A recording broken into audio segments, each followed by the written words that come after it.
Hello everyone. Today we talk about how to fix the app of KidooDleTv. Here we go to settings. Then we click on apps. After that we search the app KidooDleTv and we click. Then we will on for stop. After that we go to storage. Then we click on clear cache.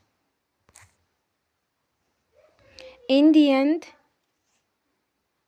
you will turn off your phone and you will recharge your phone again. Don't forget to support us by like and subscribe. See you next time and thank you for watching.